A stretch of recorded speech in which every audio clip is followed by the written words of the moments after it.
Oh,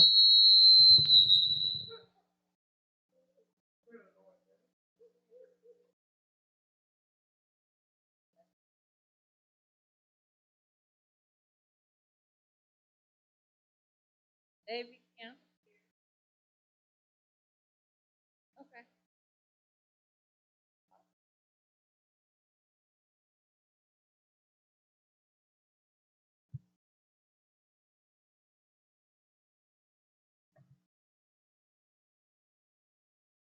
Okay.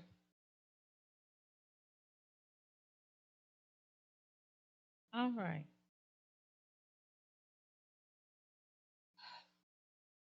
Thank, thankful for being here today. For sure.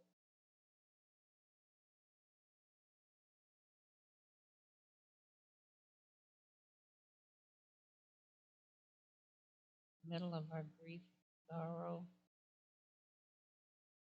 we're here. God is able to give power to the faint, to them that have no might, increase strength. And I was actually crying when I got to the door. Just sad. This is just sad.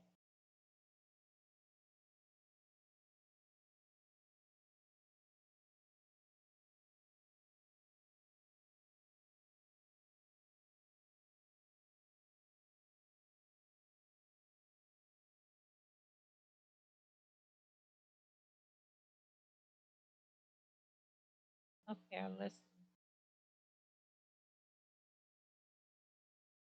lesson is found.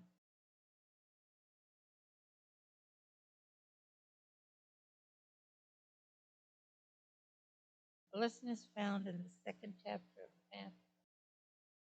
And of course, we know that Matthew, uh, one of the one of the disciples, so he knew firsthand what was going on.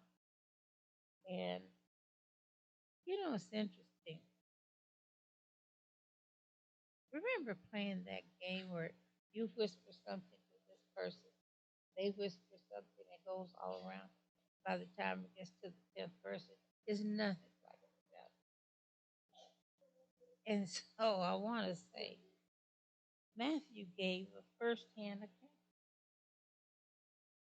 first-hand, and first-hand accounts are always believed. You go to court and you say, somebody told me that he broke in that woman's house. So you didn't see it. So what you got to say don't count.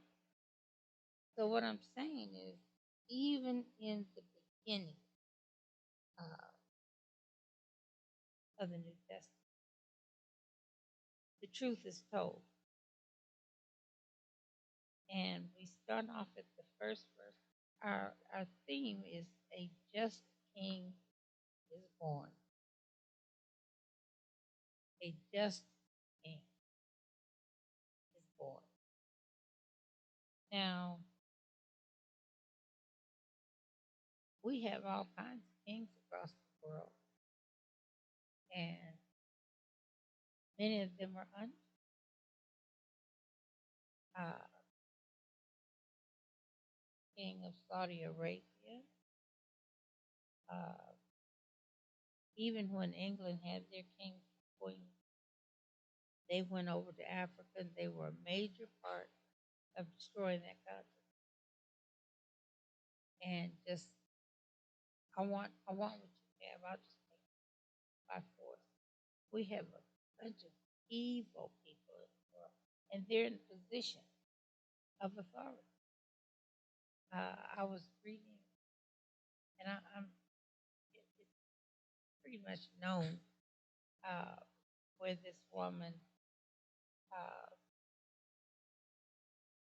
the three guys that killed Ahmad, I think it's last Ahmad Avery, I think. But anyway, the three that shot him. it was 2 months before it was even brought to light because the woman that was in charge, she said, I mean, that was been the prosecutor. He said, "Oh, I don't see anything wrong here."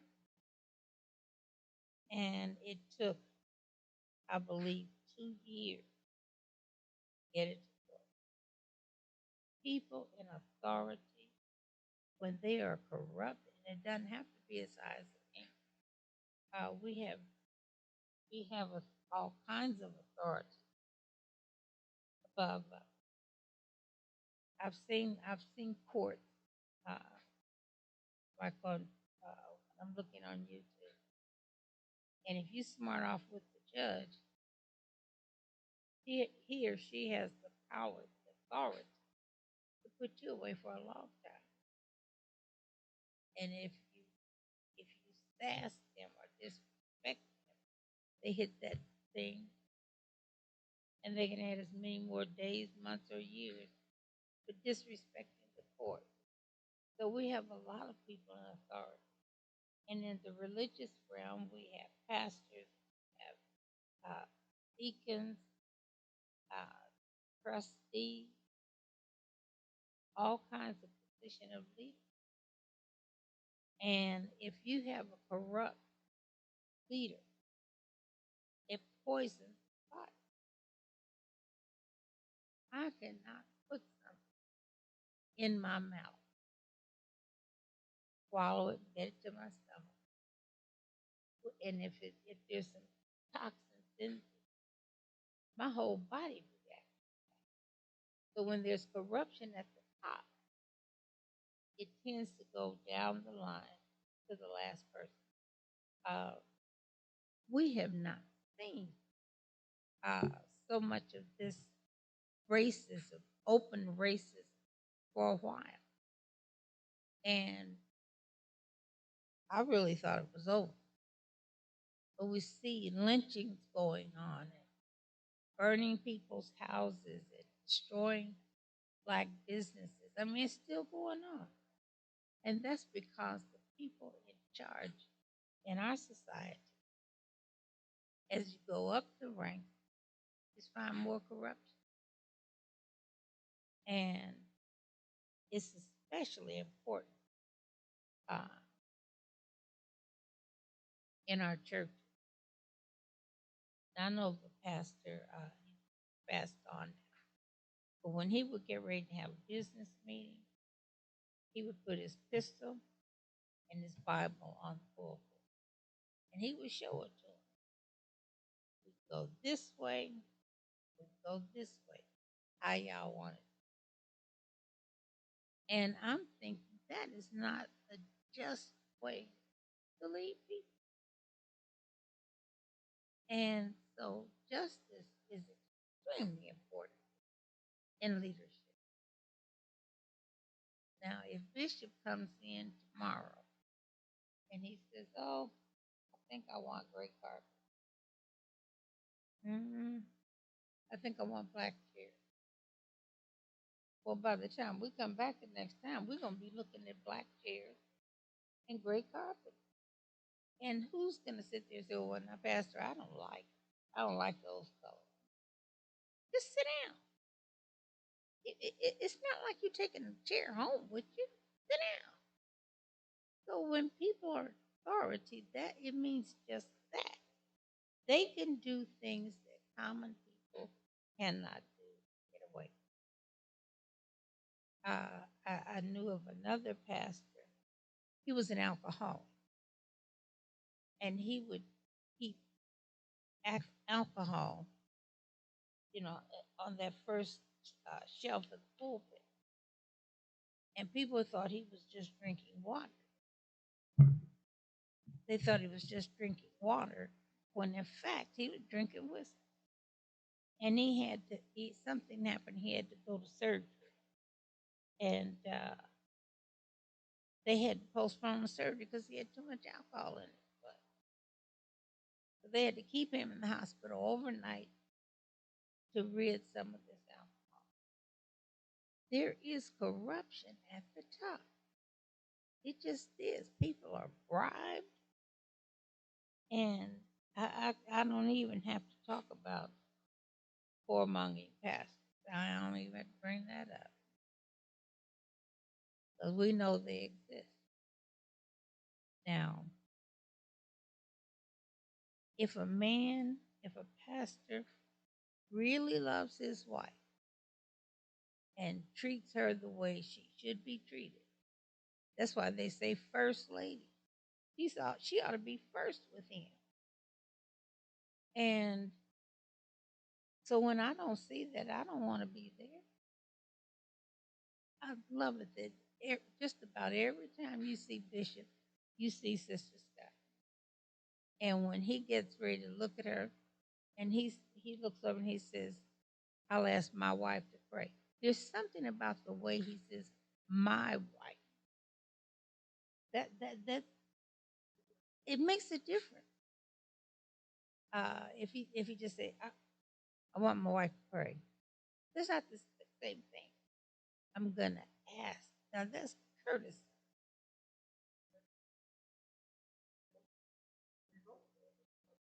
Right, right.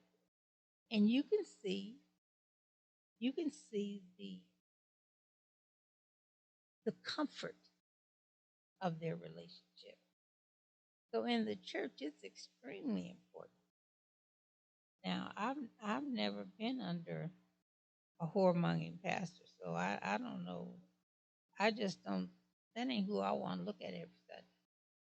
Knowing these other things and women sitting around, Um, I've had women sit behind me and talk all under my husband's clothes. They knew who I was. They knew I was sitting right on the pew in front of them.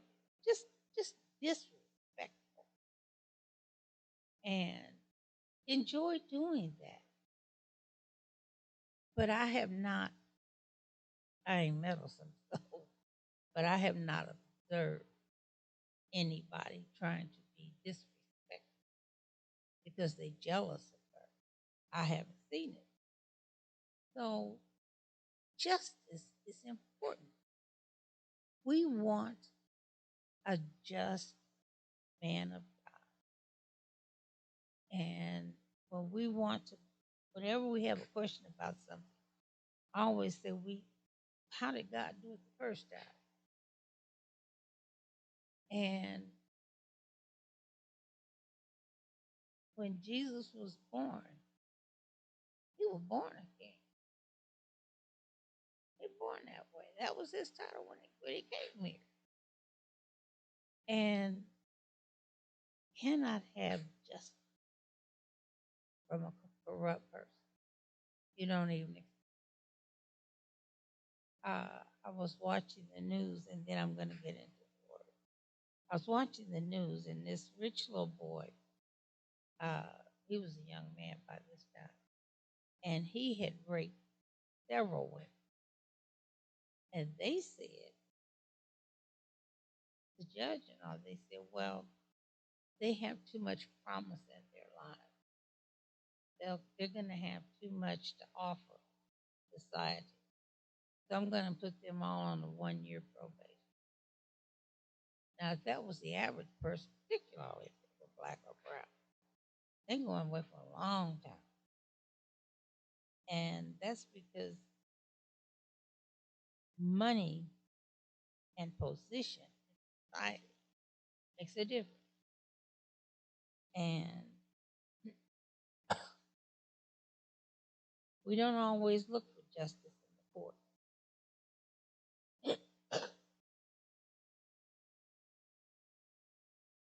And so, like now, Tom and Karen accusing black people, particularly black people, things they ain't even thought about. This one guy, and I'm sure you read about it or heard about it, he asked the woman to put her dog on a leash.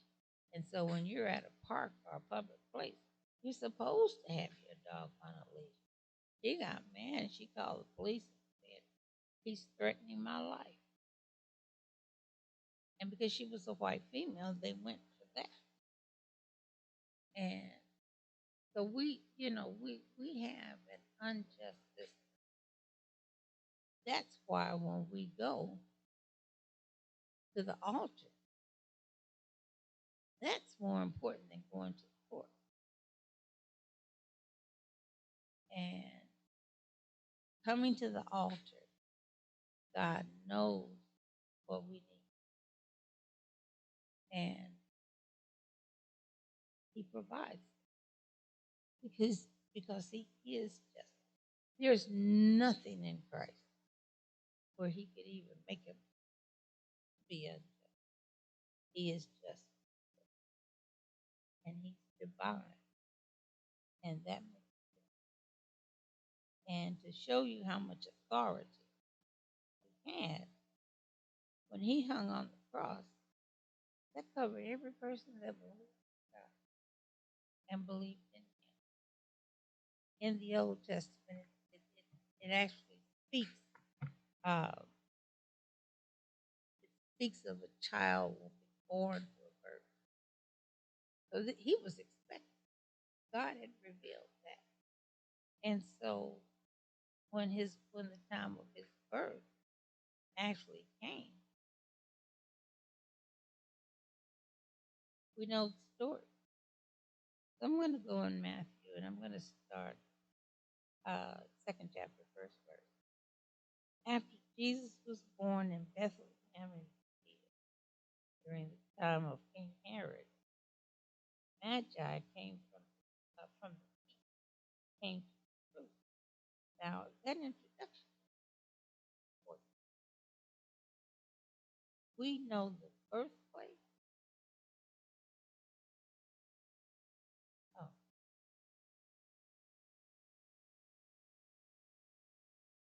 oh, okay. Thank you. A little closer. Ooh, I'm trying to swallow it. How's that? Is that better? Okay. Um, in that very first verse, now the first chapter of Matthew gives the genealogy coming down to Christ, and he documents 40 generations before Christ. So after he was born, and it tells you where he was born. He was born in Bethlehem, Judea. That's the same thing as Indianapolis is in the state of Indiana. St. Louis is in the state of Missouri. And so those mayors and those state governors, these would be men in power. Well, now men and women in power.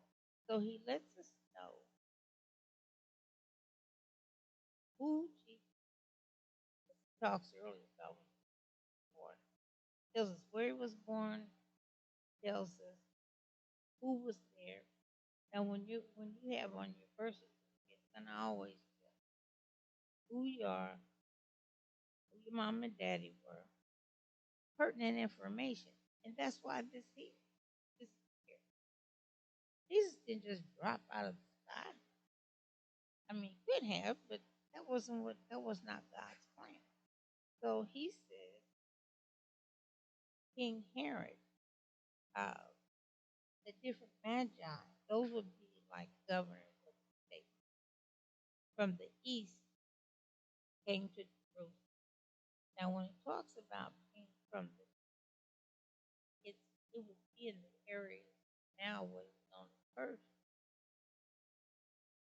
and those were brown people. Now, it's the Middle East was not named that until around 1940, and that's because of racism. They wanted to separate themselves over here and leave the Africans over here, the very dark Africans over here. Hear me now? Okay, I'm sorry. All right. Okay. So these important men, these men of authority, they come and they want to talk. They ask, Where is the one who has been born King of the Jews? Now, when you tell that to King Herod, that's a problem. That's a real problem.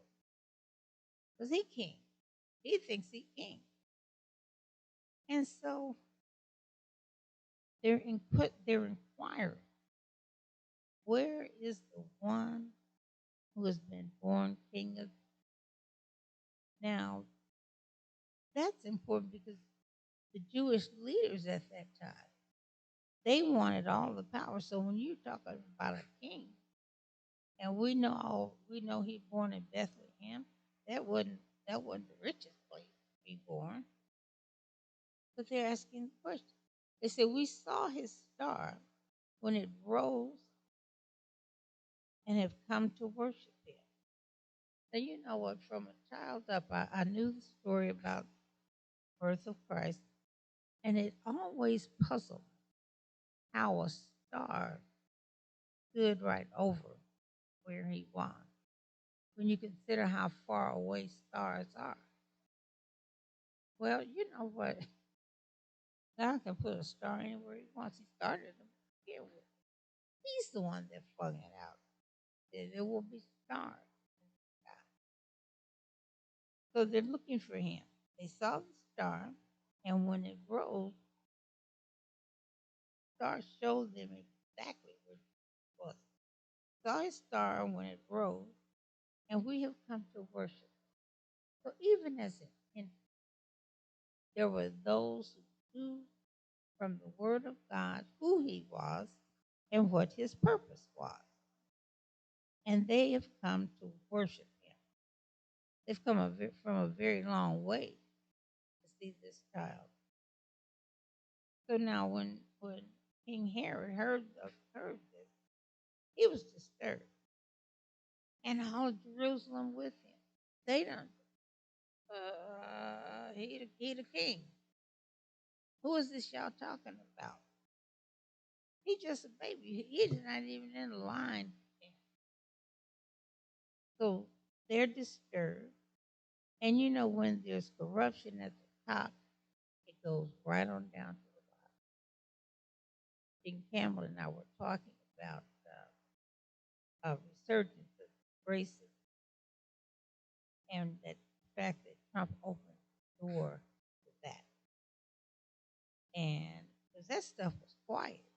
You couldn't, from 1970 on, you could not, uh, uh, you had to live with folks there. You couldn't put a black person down. So people that were racist, people who were racist, oh yeah, yeah, bring us back to our superiority. That's what we like. That's what we want. We always had it that way. We want to keep it that way. People, there's there's comfort and familiarity, really. And if somebody drops you off now and you have no idea, my mouth is so dry.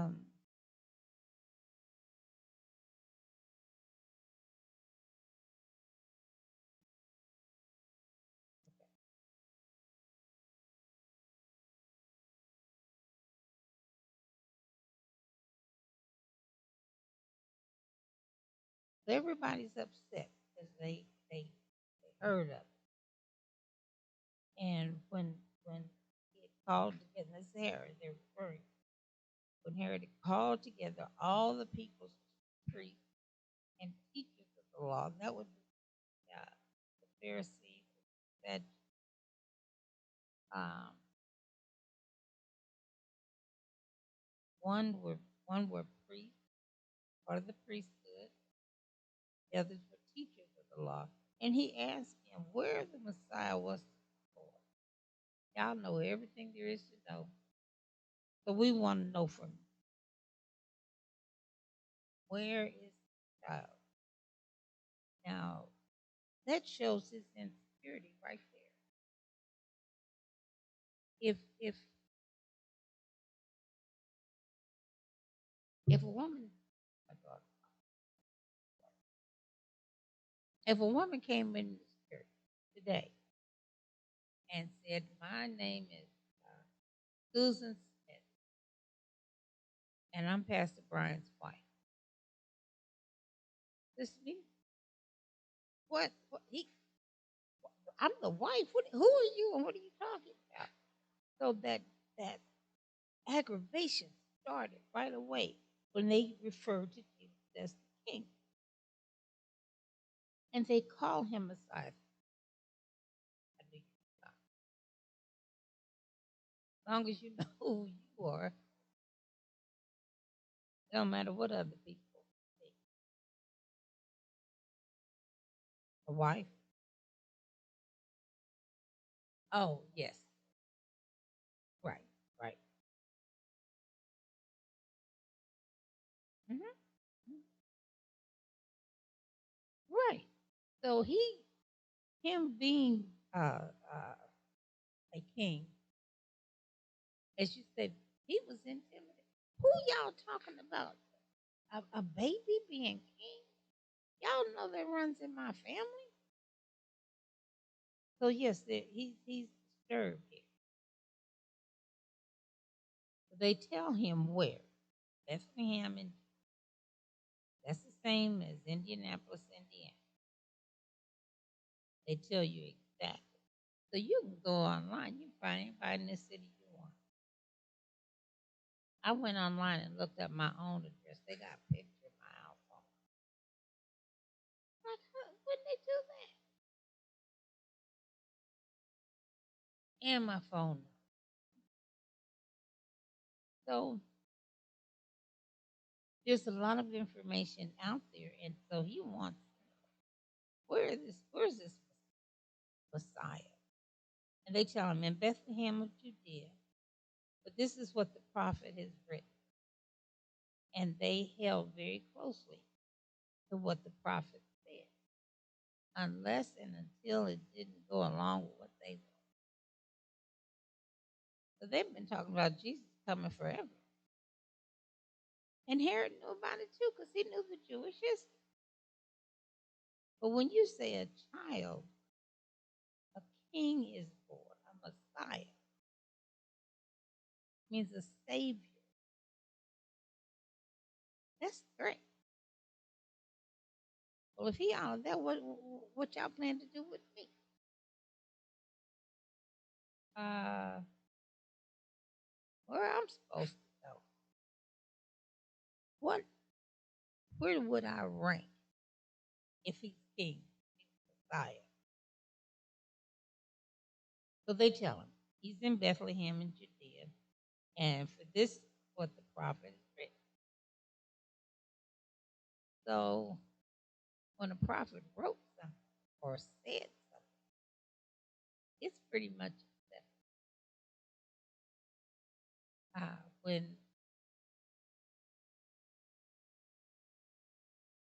when Bishop says whatever, whatever, because he's the pastor. I came up and challenged him about that. I used the example if Bishop came in today and he said, "I want all this gone. I want black chairs on gray carpet." I'm gonna come in and sit on my gray chair. I mean, on my black chair, looking at the gray carpet. So when you have a certain amount of authority, you can exercise that. And who in here would say, "Well, I still like the purple, so I don't want it to go"? Who's gonna say that? He says, "But you, Bethlehem in the land of Judea, are by no means least among the rulers of Judah, for out of you will come a ruler who will shepherd my people."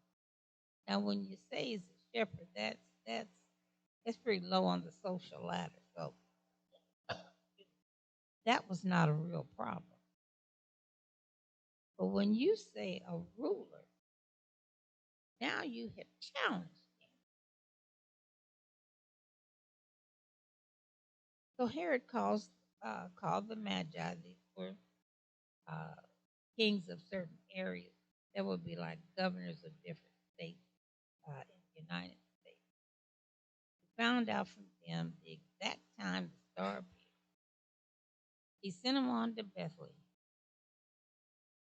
and he said, "Go and search carefully for the child. Don't go to every other house. Just be real careful and serious about your." And he says, "And when you find the child, as soon as you find it, report that to me so that I may go and worship." Now, this man had a throat full of lies. You seen people, they just lie all the time. Just can't tell. I often talk about my baby girl, and I use the example. He was on the step ladder, very top. I said, "Aubrey, get down or you fall on her." I'm looking at her like I'm looking. AJ, get off the step ladder before you fall. Now I'm looking at her. And she put that lie out there, and it just sounded, if I didn't know that she, that she was going to repeat that, but people can lie. Some people just got, like I said, a throat full of lies every time they open their mouth. It's another lie. And because we're still suffering about the things that happened, the aftermath from, and he said, brought this African woman, she gave us some cure for COVID. We couldn't even pronounce the word. Um, he's talked against the hypocrisy is that he already had his booster shot. He had both of his COVID shots and his booster. So we have hypocrisy at the top. And we talked about that, at the top of Sunday. So he sends him on to Bethlehem, go and search carefully the child. So now when he says search carefully, that means don't leave a stone unturned. I want to know where this boy is. And as soon as you find it, report it to me that I too may go and worship. Lying right there. And I'm so glad that God knows man's heart. But he knows when we're lying and when we're telling the truth. So anyway, after they had heard the king, they went on their way, and the star they had seen when it rose went ahead of them until it stopped over the place where the child was. That is just amazing. Amazing. But you know what? God wouldn't be God if he couldn't do amazing.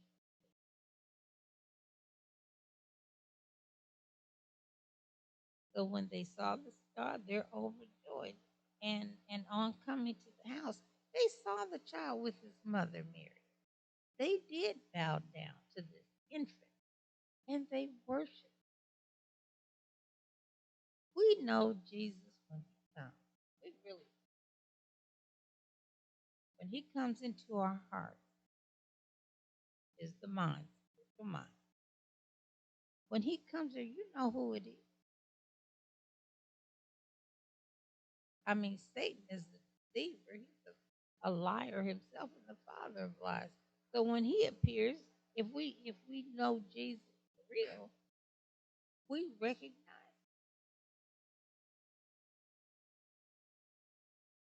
So they were just overjoyed. Imagine being able to pray. I just don't know that my heart. I was so excited. I'm glad when I see my pastor. I'm happy when I see my firstborn. How would I feel if I actually saw the baby on coming to the house, saw the child with mother Mary. They knew who he was because God had let them know from the start. They bowed down, they worshiped him. Then they not only just bowed down and worshiped, uh, they put, as we say, put their money where their mouths are. So they go into their treasure and they presented him with gifts of gold, frankincense, and myrrh. Now, I did look those up, but it won't come.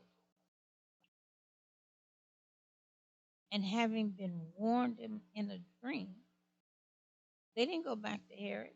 They returned to their country by another way.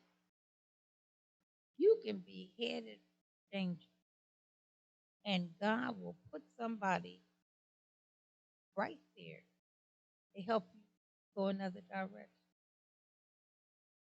And I use this analogy. I was at this little club by myself, tiny little thing, 118 pounds, 5'2". I'm in this club because I want to sell signs. I walk in the door, and there's a cute bouncer. So I look up at him, and he looks down, and he says, "Why are you?"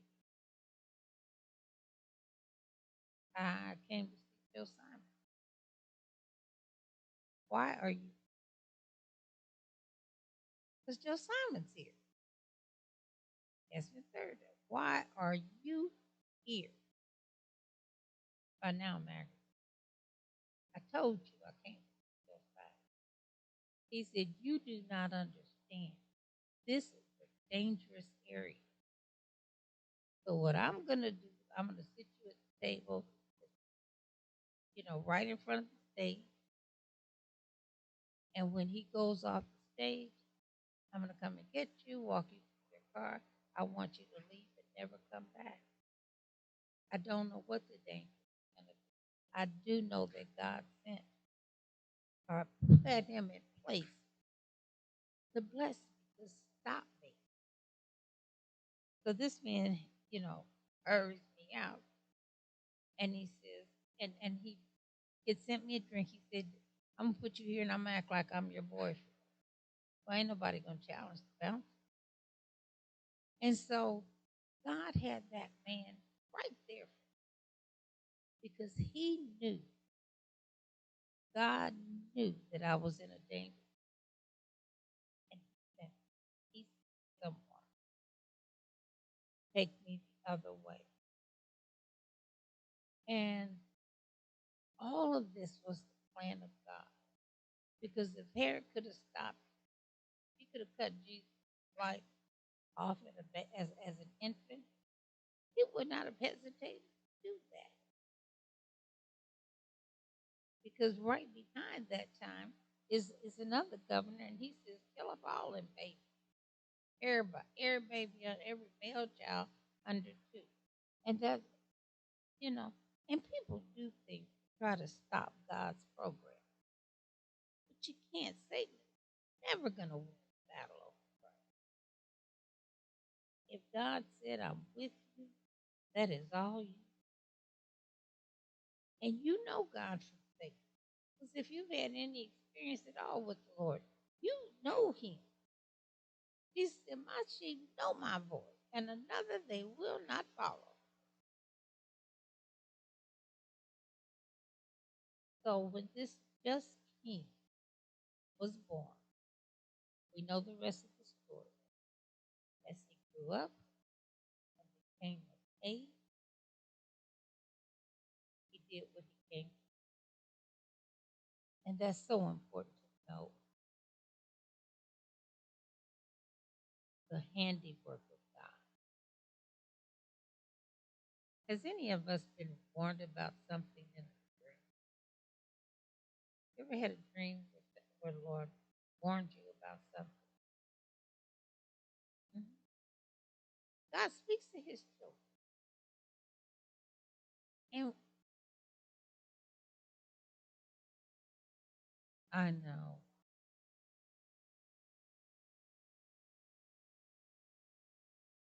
Hmm.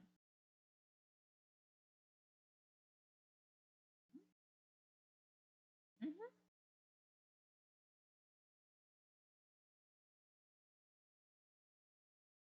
Right. Hmm. Exactly. You don't just go prancing up to God and say, "Here, hey." So I'm saying when we cannot walk up to Jesus, I'm here now. Well, now, well, what is we going? And some people are bold like that all the time. Mhm. Right, right. The heed to the call,